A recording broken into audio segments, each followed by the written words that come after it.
I never thought I'd live to see the day someone would bring a chainsaw onto my land and destroy my bridge, all because it didn't match the neighborhood aesthetic. But that's exactly what happened. My name is Ray Delaney. I'm 62 years old, a retired firefighter, and I've lived on my family's 50-acre ranch in the foothills of Colorado my entire life. My parents bought this land in 1957, back when it was nothing but forest, prairie, and peace. They raised cattle, grew hay, and taught me everything I know about hard work and respect, for nature, for people, and for boundaries. Unfortunately, not everyone believes in boundaries anymore. A few years back, a new subdivision called Silver Pine Villas popped up right on the edge of my eastern pasture. You know the kind: identical white fences, overpriced mini-mansions stacked like dominoes, and of course, a homeowners association run by bored, overpaid narcissists who think clipboards and bylaws give them authority over the world. I didn't think much of them at first. I figured if I left them alone, they'd leave me alone. Big mistake. It started with petty letters, complaints about my cows mooing too loudly at sunrise, about the odor from the manure pile near the fence line, and even about my old red barn being an eyesore from the master suites of Lot 14 and 15. That barn's older than most of the people living in that subdivision. My great-uncle helped build it. It's not pretty, but it's real. It has soul. So I ignored them. Then the letters turned to threats. Corrective actions, they called them. Demands that I repaint my equipment shed, remove non-conforming structures, and comply with their aesthetic guidelines. Aesthetic guidelines? I'm not even part of their HOA. I reminded them of that, in writing and in person. I showed them the deed, the survey markers, the county maps. My property line ends where their vinyl fences begin. We're not neighbors. We're separate worlds. But none of that mattered to Melinda Stratton, the self-declared queen of Silver Pine Villas and president of their HOA. She called herself a steward of community standards. I called her a nosy tyrant with too much time and too little jurisdiction. Then came the final straw, the thing that turned this Cold War into an all-out battle. She sent a crew onto my land, without permission, and cut down the footbridge I built with my own hands. I came outside that morning and saw them hacking away like it was their God-given right. No warning. No notice. Just destruction. And Melinda stood there watching, smiling. That was the day I decided, you don't mess with my land and walk away clean. And Melinda was about to learn that lesson the hard way. After the bridge incident, I thought the worst was over. I was wrong. It was just the beginning. The very next week, I started receiving official-looking letters, printed on fancy letterhead with the Silver Pine Villas logo, and signed, always, by Melinda Stratton, president of the HOA. They came every other day, slipped into my mailbox like venomous snakes in envelopes. The first one demanded that I repaint my equipment shed because rust and discoloration are visible from community walking trails. The second one complained that my fence posts weren't aligned symmetrically, and that my barbed wire was potentially hazardous to dogs being walked near the property line. The third one went so far as to label the pile of lumber and fencing materials near my barn as abandoned debris, urging me to properly dispose of construction waste, in accordance with HOA regulations. Let me repeat that, I'm not in the damn HOA. I called the number listed on the letter and got routed to Melinda herself. The first thing she said wasn't, "Hello?" It was, "Mr. Delaney, the visual integrity of our neighborhood is deteriorating because of your neglect." I calmly told her, "You don't own the view. I own the land. What's visible from your side of the fence is not your jurisdiction, it's reality." She hung up on me. Then the tone of the letters changed. They became less about complaints and more about warnings. Phrases like, "Continued non-compliance may result in further action," and "Community legal representatives will be notified." I laughed the first time I read that. Then I stopped laughing when I noticed a black SUV with tinted windows idling near my front gate a few mornings in a row. They didn't step out. They didn't take photos. They just sat there, engine running. watching. It felt less like a homeowners association and more like a suburban cult with a security division. But the straw that broke the camel's back wasn't the threats or the SUV. It was what they said about my bridge. See, about 6 months before this mess started, I'd built a small wooden footbridge across the Dry Creek Run, a shallow stream that splits the eastern half of my pasture. It was about 30 feet long, nothing fancy, just treated pine, for posts, a rope handrail, enough to walk cattle across during the rainy season when the banks turned to mush. I built it myself. On my land. Using materials I paid for. So when I got a letter stating that unapproved structural additions had been noted and would be addressed, I nearly choked on my coffee. Melinda had gone too far. The letter claimed the bridge disrupted the visual harmony of the adjoining lots, and that non-HOA approved architectural elements visible from any HOA property are subject to corrective action. Let that sink in. Because they could see it, they thought they could control it. It wasn't just overreach, it was pure delusion. I wrote one final letter, hand-delivered it myself. It was short and to the point. Any further encroachment onto my land will be treated as criminal trespass. You are not welcome on my property. You do not own it. You do not govern it. You will not touch it again. I signed it, sealed it, and left it in the HOA Dropbox outside their fancy clubhouse. And I thought, maybe that would finally shut her up.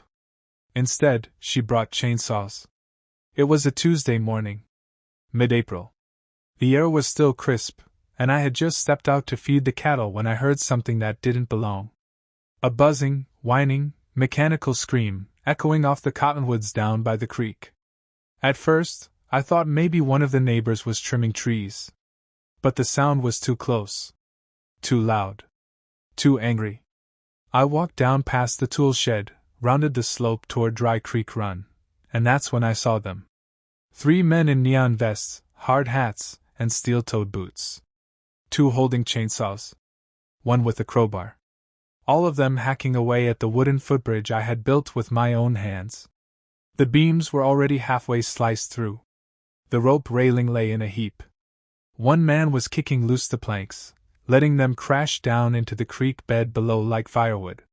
And standing just 10 feet behind them, arms folded, sunglasses on, clipboard tucked tight to her chest like a trophy, was Melinda Stratton. She was smiling. That smug, satisfied smirk I'd come to know from too many HOA letters and passive-aggressive porch visits. She looked like a queen surveying conquered territory.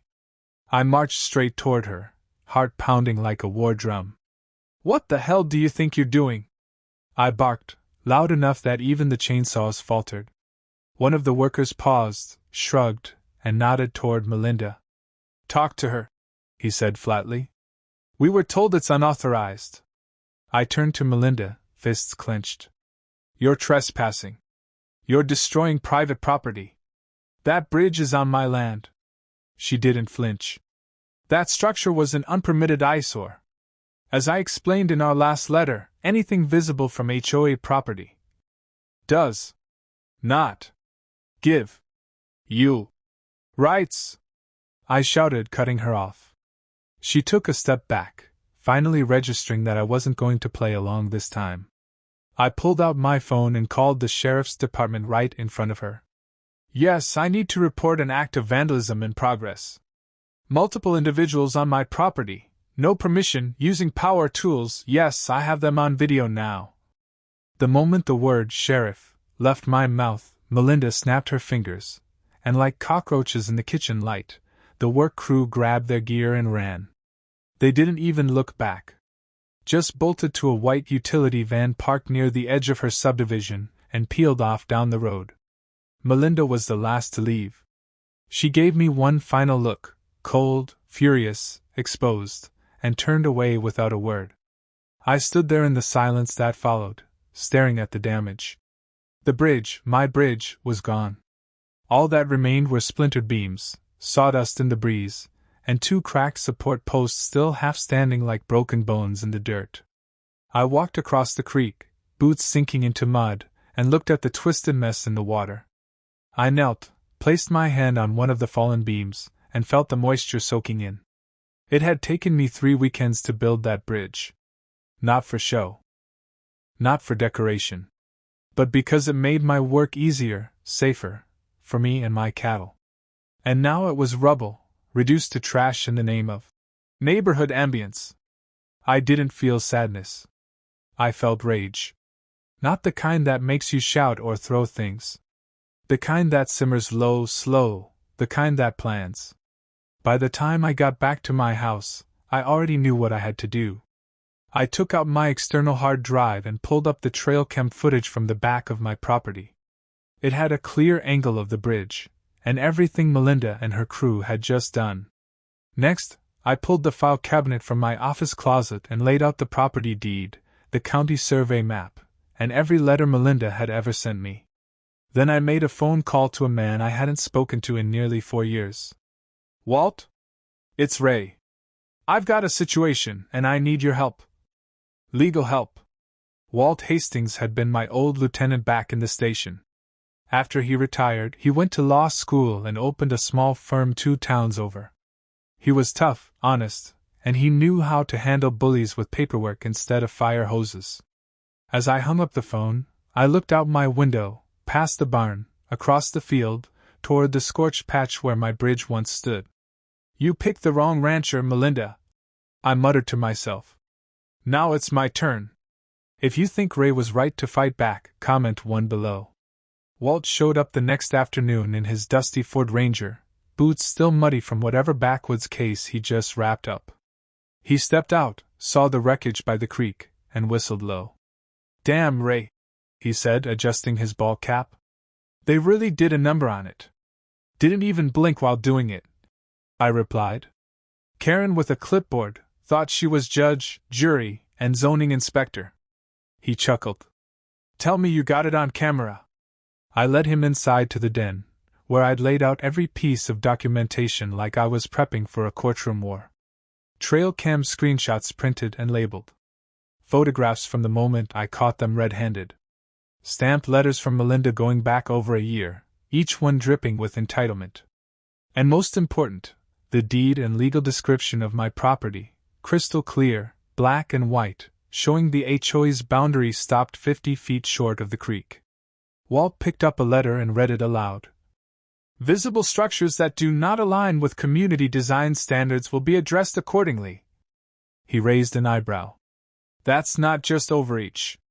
That's a bluff with teeth." We drafted the demand letter together that evening at the kitchen table. Simple.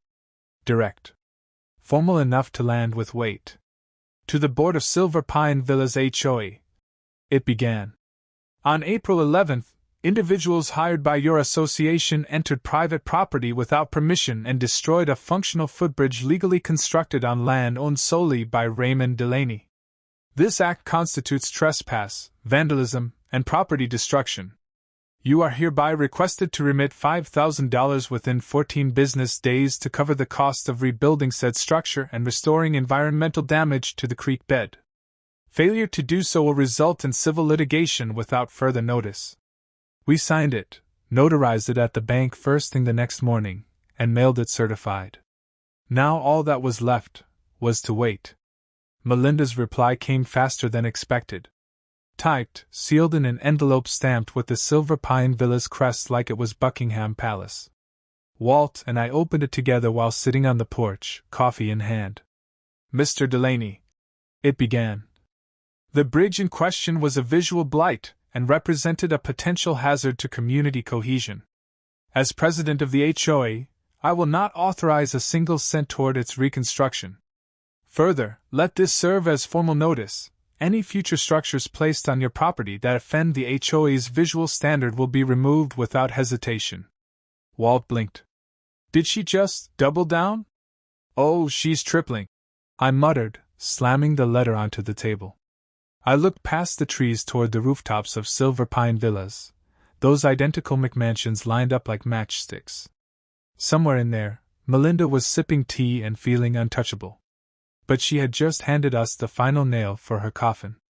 "She basically admitted intent to trespass again," Walt said, already reaching for his phone. You want to sue? I nodded. Let's burn this down, legally.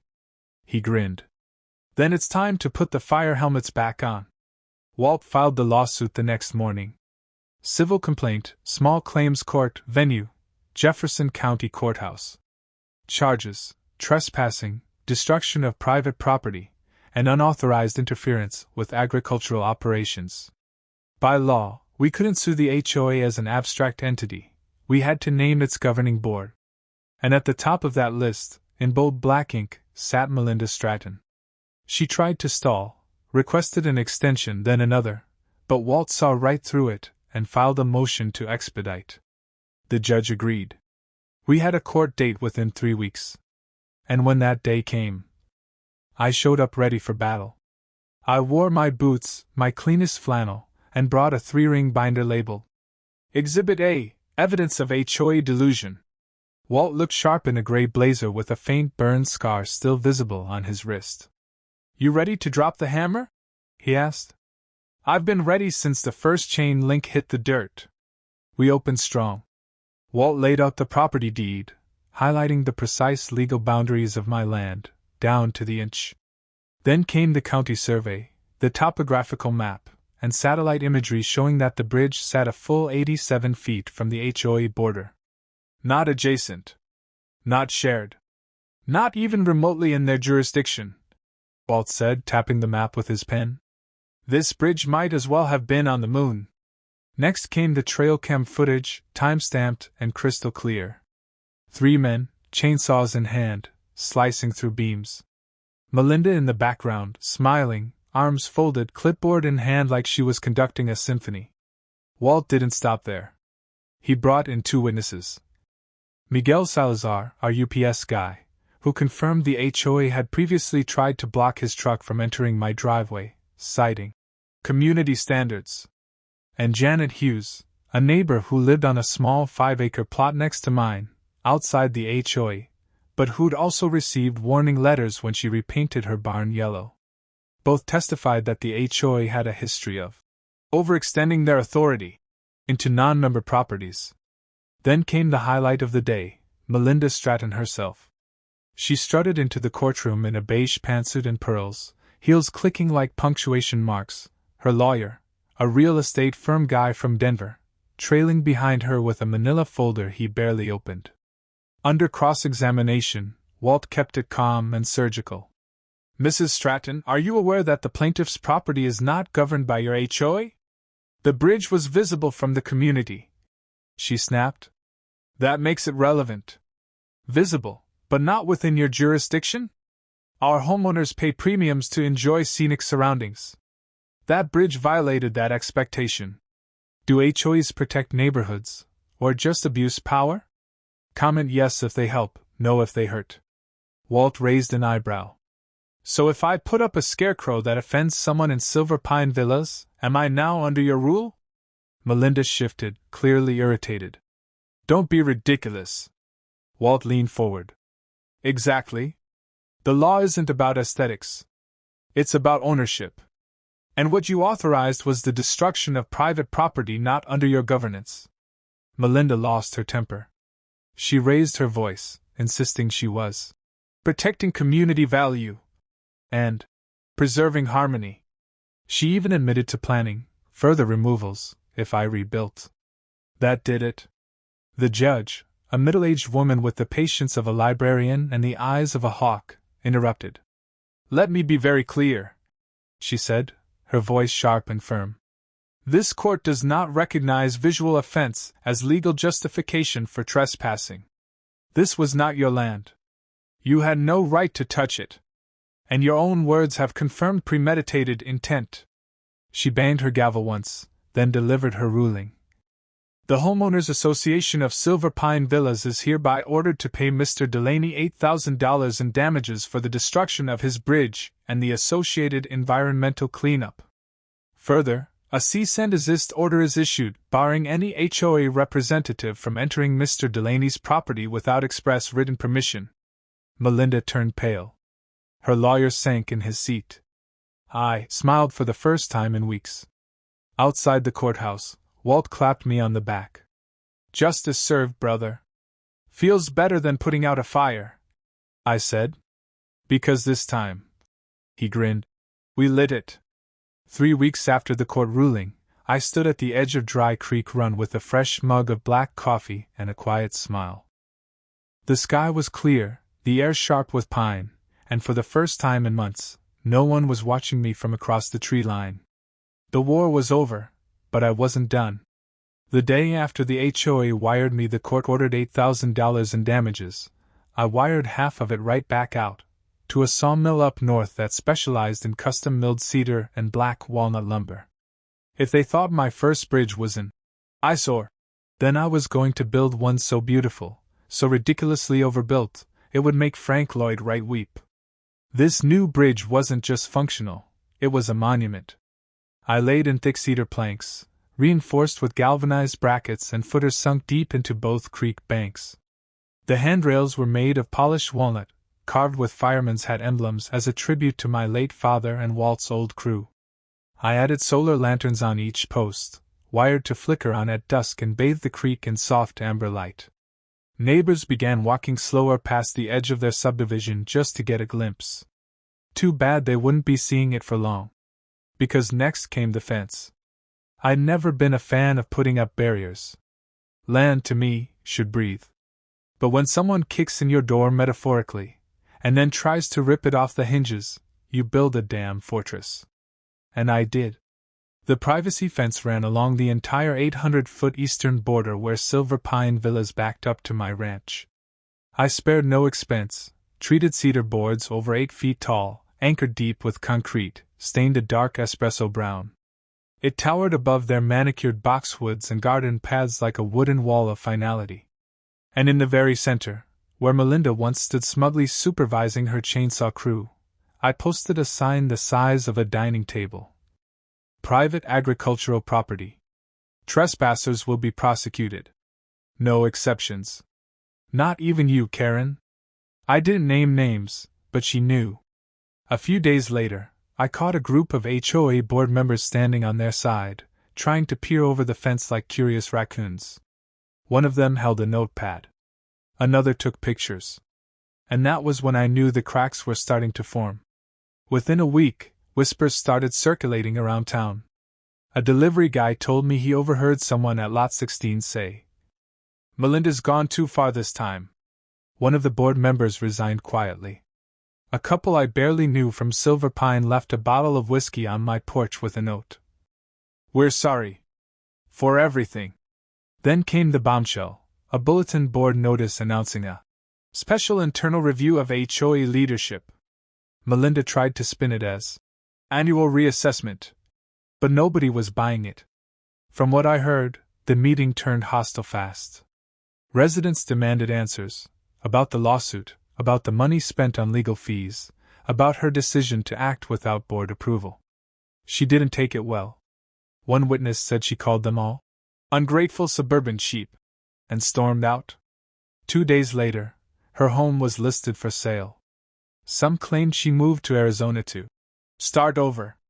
Others said she tried to apply to another HOA board but was blacklisted by a coalition of former residents.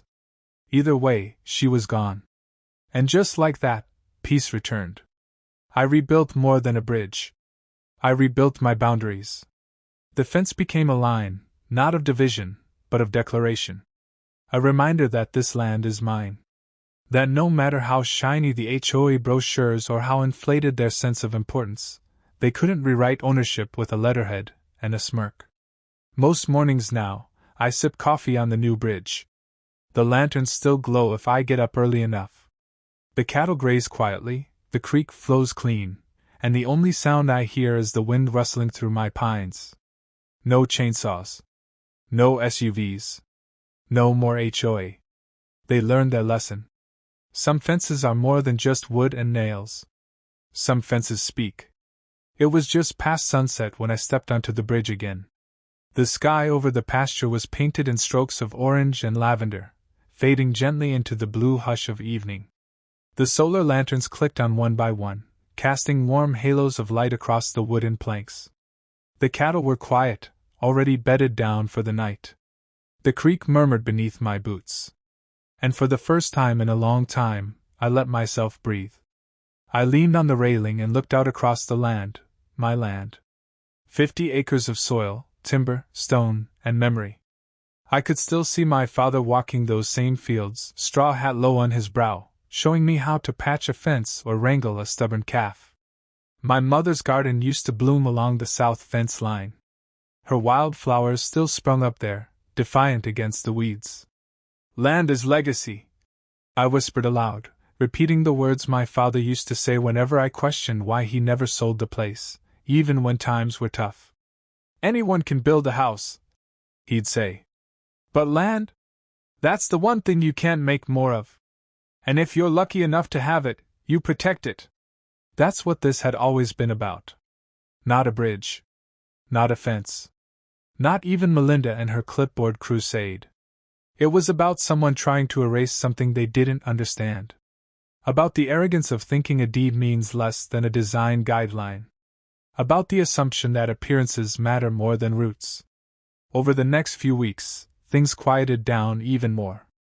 A few residents from Silver Pine Villas reached out, some in person, others through handwritten notes tucked under rocks by my gate. We're sorry for how things played out. Melinda didn't speak for all of us. Thank you for standing your ground. One woman even dropped off a loaf of banana bread with no note at all, just a quiet peace offering, still warm from the oven. As for Melinda? She vanished like a cold wind. No farewell, no official resignation, just a real estate sign and a moving truck in the early dawn. The HOA went radio silent. Their newsletter stopped coming. The new, interim board hasn't spoken to me once, and honestly, that's the best arrangement I could have asked for. But the story? It didn't end at my fence. Word spread fast in town. At the hardware store, at the diner, at church on Sundays, people started talking. Did you hear about that HOA lady who tried to tear down a bridge? Ray took them to court and won, clean. Built a better bridge and a taller fence. That's how you do it.